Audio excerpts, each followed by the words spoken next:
Illegal जे आहेत ते आपल्याला भविष्यात फेज आउट करता येतील आणि पूर्णपणे जसं आपण सांगितलं लेटेस्ट टेक्नॉलॉजीवर असलेले अल्ट्रा सुपर क्रिटिकल अशा प्रकारचे हे पॉवर प्लांट आपण त्या ठिकाणी करू। पुढचा प्रश्न बस झालं, 15 मिनिटं झाली, 15 मिनिटं झाली। प्रश्न क्रमांक 2,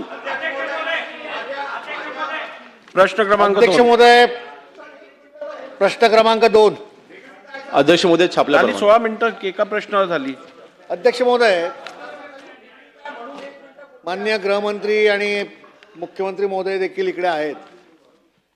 या ड्रग्सच्या संबंधी वारंवार या सभागृहामध्ये आपण चर्चा करतो आणि या उत्तरामध्ये मंत्री महोदय आपण म्हटलंय की झिरो टॉलरन्स प्रमाणे आम्ही या सगळ्या प्रकरणामध्ये जर कोण पोलीस अधिकारी सापडले तर आपण निलंबित करू आणि या सगळ्या नवीन मोहीम तुम्ही आणताय की ड्रग फ्री मुंबई। वारंवार सतत सातत्याने लोकप्रतिनिधींनी पोलीस ठाण्याला किंवा वरिष्ठ पोलीस पदाधिकाऱ्यांना ज्या ज्या ठिकाणी ड्रग्ज विकलं जातं याची माहिती दिल्यानंतर देखील तिथे तात्काळ कारवाई होत नाही।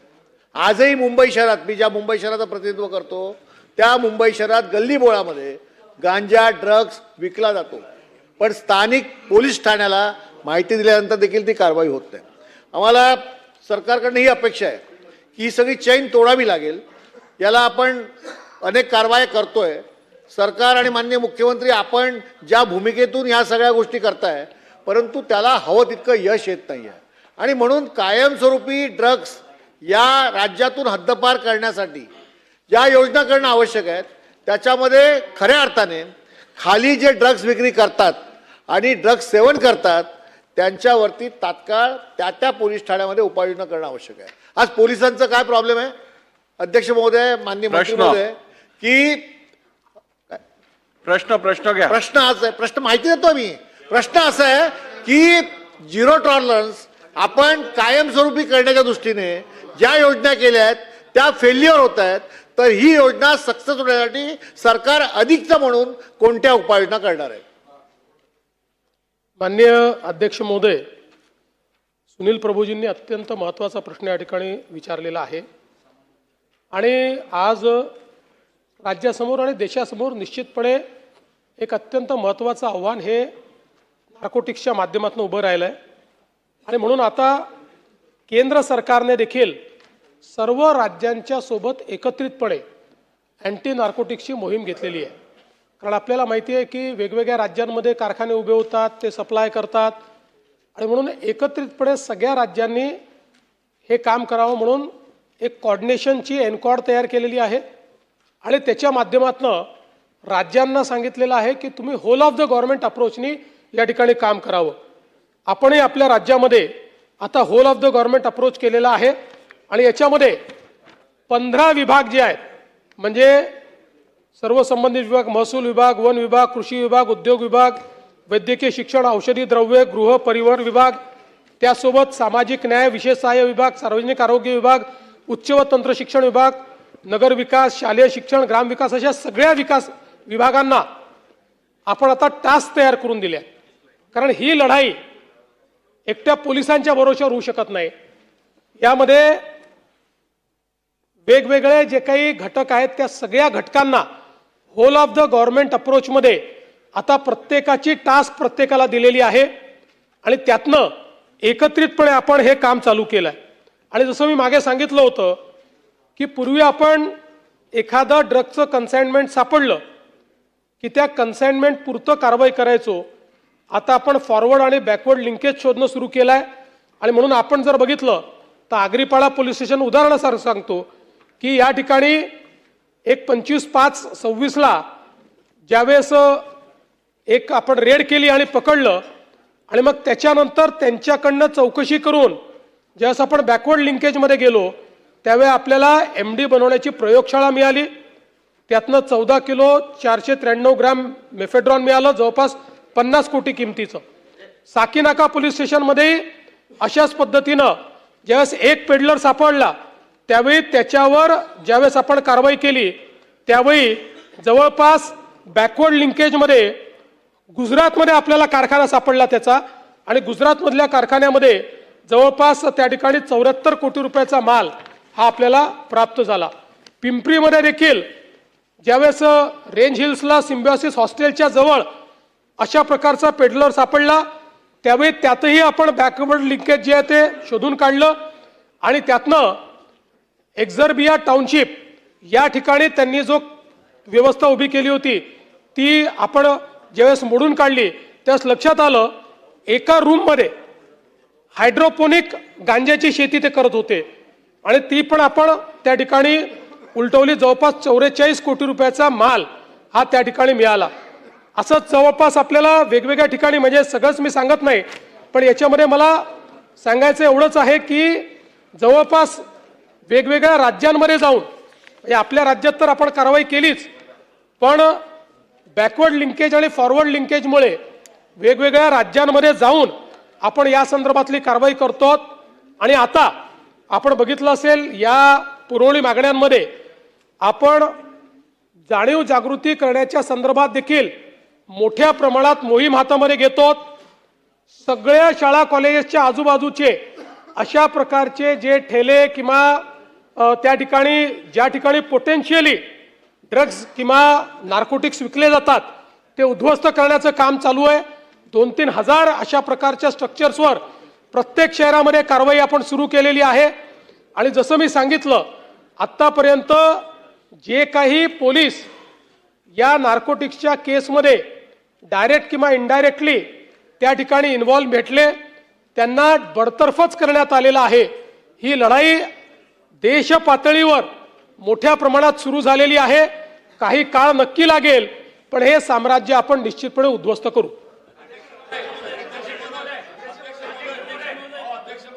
माननीय मुख्यमंत्री महोदयांच्या नेतृत्वात ड्रग्ज फ्री महाराष्ट्र आणि अध्यक्ष महोदय ज्या प्रकारे नार्कोटिक सेलच्या आणि विविध पहलूला लक्षात घेऊन अध्यक्ष महोदय जी कारवाई होत आहेत अतिउत्तम आहेत. अध्यक्ष महोदय आतापर्यंत या प्रकारच्या कारवाई कुठल्याही राज्याच्या राज्य सरकारमध्ये आपण महाराष्ट्रात, मला सुद्धा अध्यक्ष महोदय इकडे 20 वर्ष होत आली आहे, मी पाहिलेलं नाही आहे ज्या देवेंद्रजीच्या माध्यमातून होत आहेत. पोलीस बडतर्फ करण्याचा जो निर्णय केला आहे तो उत्तम आहे. त्याचा अर्थ सुद्धा पोलीस शंकाच्या भोवऱ्यात आहे. अध्यक्ष महोदय हे जे माल पकडला जातोय त्यापैकीचा माल परत बाहेर येतोय का यासाठीची व्यवस्था सरकारच्या मनात काय आहे किंवा शासन या संदर्भामध्ये काय निर्णय घेणार आहे? कारण याला आपण पुरावे म्हणून कोर्टात उपलब्ध करून द्यावे लागतात.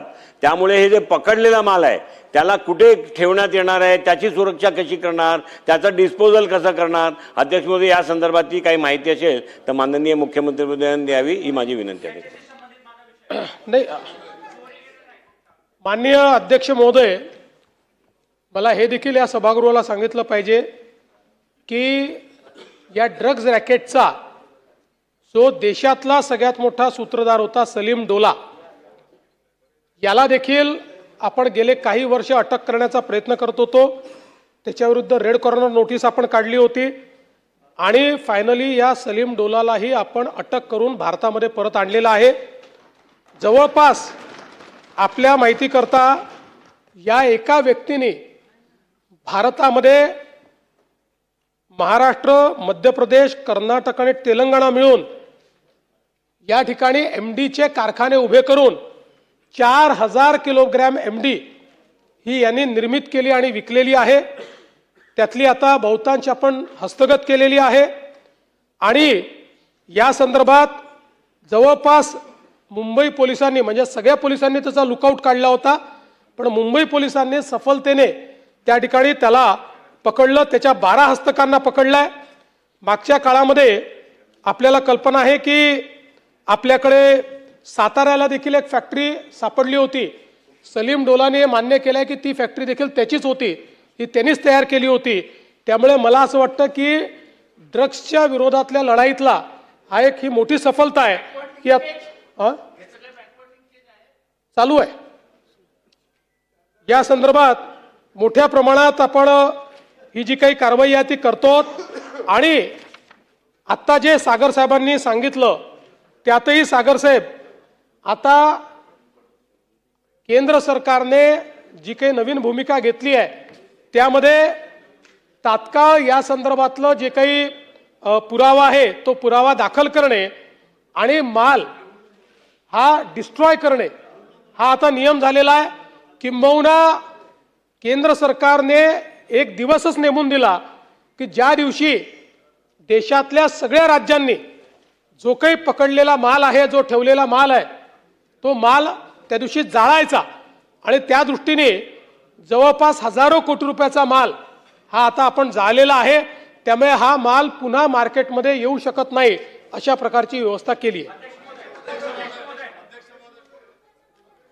अध्यक्ष महोदय, महाराष्ट्रामध्ये या ड्रग्जचं प्रमाण जवळपास महाराष्ट्रातल्या सगळ्या जिल्ह्यात वाढलेलं आहे.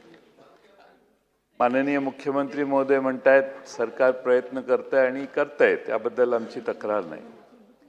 पण अनेक ठिकाणी पोलीस अधिकारी रेड करतात, जे सापडतात 8-9, माझ्या आष्ट्यात 8 जणांची अटक झाली आणि शेवटी दोघांच्याच नावाने गुन्हा नोंदवला, 6 जण सोडली. DSPना माहीत नसेल, हे खालच्या खालीच उद्योग चालतात. त्यामुळं पोलिसांनी एकदा अरेस्ट केलं आणि त्यातला जो मेन कल्प्रिट आहे, जो त्या भागात ऑपरेट करतो, त्याचं नाव बाजूला काढलं. असे उद्योग महाराष्ट्रात सर्व ठिकाणी चालतात. त्यामुळे पोलिसांच्या, सगळेच पोलीस असे आहेत असा माझा दावा नाही, पण पोलिसांच्यात हप्तेखोरी करणं हा एक सोर्स ऑफ इन्कम झाला आहे पोलीस स्टेशनचा.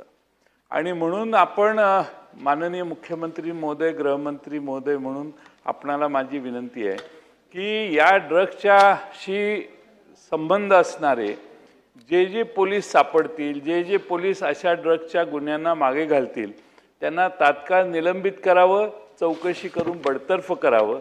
हा आकडा किमान 1000चा जाईल, हे टार्गेट तुम्ही पोलीस डिपार्टमेंटला द्या. बाकी सगळे ड्रग्ज कमी होतील. दुसरं, नार्कोटिक सेल काय करतं हा दुसरा प्रश्न आहे. नार्कोटिक सेलचं काम कुठंच दिसतंय, काय त्यांनी ॲक्शन घेतले? आपण सगळं पोलिसांनीच करावं म्हणतो, पोलीस काय त्यात फार एक्सपर्ट नसतात. आता आमच्याकडे तर ऑनलाईन ड्रग्ज मागवण्याची व्यवस्था आहे. मी तुकाराम मुंडेंच्याकडे ती माहिती दिली की हे ऑनलाईन ड्रग्ज मागवत आहेत, काहीतरी करा म्हणून. ऑनलाईन ड्रग्ज देशात उपलब्ध व्हायला लागले आहेत आणि मुलं मागवतात. आता आपण जर त्यात मागवायला कुणाला अनोळखी माणूस गेला तर त्याला तो ड्रग येत नाही, पण त्यांच्या लिंकमधल्या माणसानं जर ते पाठवलं तर ते बरोबर सिरिंजेस येतात, सगळं साहित्य येतं आणि अनेक ठिकाणी इंजेक्शन घेऊन मुलं ड्रगच्या सेवन करण्याची व्यवस्था होते. म्हणून हा एक महाराष्ट्रातला गंभीर गुन्हा झालेला आहे. आणि म्हणून माझी माननीय गृहमंत्री महोदयांना विनंती आहे की याच्यात स्ट्रिक्ट अशी ॲक्शन महाराष्ट्राच्या पोलीस दलाने घेतली. नार्कोटिक सेल जास्त ॲक्टिवेट केलं आणि ज्या पोर्टवर सतत ड्रग्ज सापडतात त्या पोर्टवर पाहिजे तर आपले पोलीस पाठवा, आपल्या राज्याच्या बाहेर पोर्ट आहे ते, पण आपले पोलीस पाठवा, पण तिथून येणारा माल आणि देशात वेगळ्या ठिकाणाहून माल येतो. आपण हायड्रोपोनिकचं उदाहरण दिलं. देशात आता पैसे मिळवण्यासाठी लोक आता अशी शेती करायला लागली आहेत असा त्याचा अर्थ होतो. आपल्या उत्तरात आपण ज्याचा उल्लेख केला. आणि म्हणून हे प्रकरण प्रचंड गंभीर आहे. बाकीचे सगळे गुन्हे एखाद्या वेळेस दुर्लक्षित करायला हरकत नाही, पण तरुणांना अंमलाच्या खाली आणणारा हा तरुणाई सगळी या विळख्यात अडकलेली आहे. म्हणून माननीय मुख्यमंत्र्यांनी रोज सकाळी 20 मिनिटं किंवा 15 मिनिटं याचं असेसमेंट घेण्यासाठी ब्रीफिंग घ्यावं अशी माझी त्यांना विनंती आहे. अध्यक्ष महोदय, सन्मान्य जयंतरावांनी जे सांगितलं, निश्चितपणे आपण ही पॉलिसी अशीच ठेवलेली आहे आणि जेवढे पोलीस हे प्रत्यक्ष किंवा अप्रत्यक्ष या गुन्ह्यांमध्ये आत्तापर्यंत आढळले त्या सगळ्यांना बडतर्फच केला आहे. आपण त्यांना कोणालाही सस्पेंड केलं नाही, त्याला बडतर्फच केलं आहे.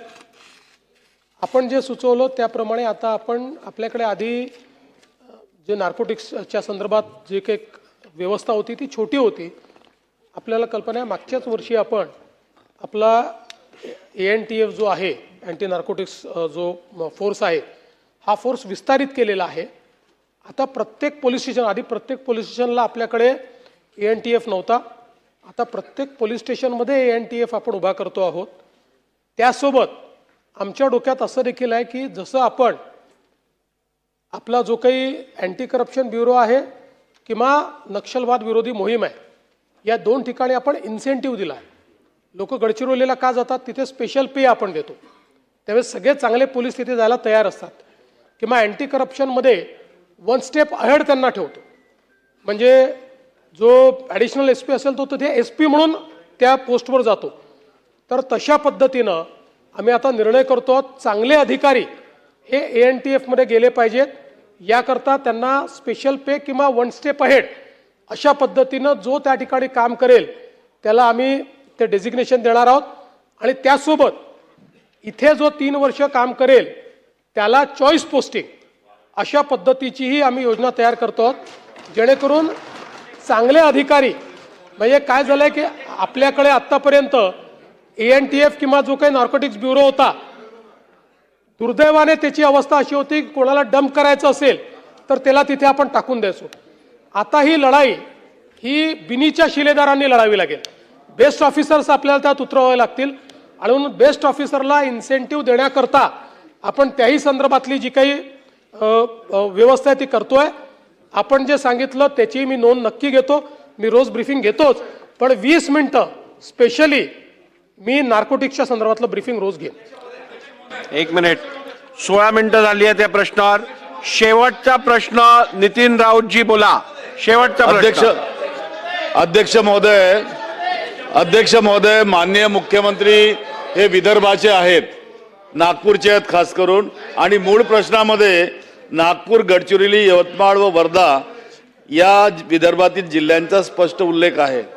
शासनानं उत्तरात केवळ मुंबई आणि ड्रग फ्री मुंबई अभियानाचीच माहिती या ठिकाणी दिली आहे. विदर्भातील वाढत्या नशेखोरीवर उत्तर मात्र त्रोटक आहे. अध्यक्ष महोदय, सन 2025 मध्ये राज्यात 523.17 कोटीचे अंमली पदार्थ नष्ट करण्यात आले. यापैकी एकट्या नागपूर आणि विदर्भातून किती कोटीचे ड्रग्ज जप्त केले, तिथली अचूक आकडेवारी काय, हा माझा दुसरा प्रश्न. आणि या ठिकाणी आपण सांगत असताना माननीय मुख्यमंत्री म्हणालेत की ANTFचे युनिट आम्ही आता पोलीस स्टेशनमध्ये सुद्धा करणार, परंतु राज्यामध्ये हे 7 युनिट आज कार्यरत आहेत. यातील विदर्भ विभागासाठी किती स्वतंत्र युनिट तैनात आहेत आणि तिथे पुरेसे मनुष्यबळ किती आहे याची माहिती सुद्धा हवी आहे. अध्यक्ष महोदय, नागपूरमध्ये रस्त्यावरील लहान पेडलर्सला पकडून जर आपण ऑपरेशन थंडर याचं कौतुक करत असू तर कुठेतरी आपण चुकतो ते लक्षात घेतलं पाहिजे. अध्यक्ष महोदय, कॉलेजच्या विद्यार्थ्यांकडे LSD कागजी नशा सापडूनही स्थानिक पोलिसांनी माहिती अभावी त्यांना 2दा सोडून दिले. गृहविभाग आपल्या NDPS यंत्रणेला अशा आधुनिक अंमली पदार्थाचा छडा लावण्यासाठी तांत्रिक प्रशिक्षण देत नाही काय, हा एक प्रश्न आहे. अध्यक्ष महोदय, आणि आमच्या शहरामध्ये MDची माहिती, आता MDची मागणी हे कोट्यावधीच्या घरात पोहोचलेली आहे. अध्यक्ष महोदय, माफिया आधी तरुणांना त्याचे व्यसन लावतात आणि त्यानंतर त्यांनाच सप्लायर पेडलर्स बनवतात. शाळा कॉलेजच्या रस्त्यावर हे रोखण्यासाठी सरकार काय ठोस पावलं उचलणार आहेत, काय ॲक्शन प्लॅन आहे, हा माझा 4था प्रश्न. आणि 5वा प्रश्न, विदर्भात प्राण्यांना शांत करण्यासाठी वापरल्या जाणाऱ्या औषधाचा मानवी नशा म्हणून झॉम्बी ड्रग सारखा सर्रास वापर केला जात आहे. ही अत्यंत घातक औषधे मेडिकल स्टोअर्समधून तरुणांपर्यंत सहज कशी पोहोचत आहेत यासंबंधीची माहिती मला हवी आहे.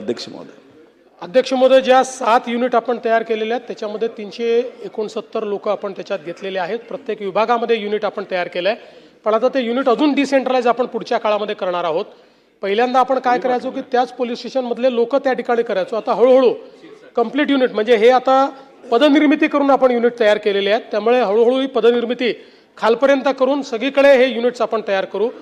जसं प्रश्न याच्यामध्ये मुंबईचा विचारला म्हणून मी मुंबईचं सांगितलं की मुंबईमध्ये आता मोठ्या प्रमाणात जवळपास 3000 शाळा कॉलेजेसमध्ये आपण पुढच्या काळात कार्यक्रम घेतलेला आहे, ज्याच्यामध्ये जाणीव जागृती आहे, ज्याच्यामध्ये वेगवेगळ्या पद्धतीनं त्यांचा अँटी ड्रग्स कॅम्पेन आपण अशा प्रकारे आता जो कार्यक्रम हातात घेतला आहे हा राज्यातल्या सगळ्या शहरांमध्ये शाळा कॉलेजेसमध्ये ड्रग फ्रीच्या संदर्भात किंवा अँटी ड्रग्सच्या संदर्भात एक मोहीम आपण हातामध्ये घेतो, ज्यात त्यांना ड्रग्सचा सप्लाय कसा होतो, ड्रग्सचे काय हे होतात, बाहेर पडायचं असेल तर त्यातनं काय केलं पाहिजे, का माहिती दिली पाहिजे, अशा पद्धतीचा विचार देखील आपण करतो. त्यामुळे निश्चितपणे त्या संदर्भातली कारवाई जी आहे ती कारवाई आपण करू. आणि मला हे देखील सांगायचं आहे की आता आपण हाही निर्णय केलेला आहे की ड्रग्सच्या संदर्भात जे लोक माहिती देतील त्यांच्याकरता एक आम्ही अशी योजना तयार करतो की ज्या योजनेमध्ये त्यांना आम्ही पारितोषिक किंवा पुरस्कार तर देऊच, पण त्यांची आयडेंटिटी पण रिव्हील होणार नाही, अशा पद्धतीनं एक व्यवस्था आम्ही उभी करतो.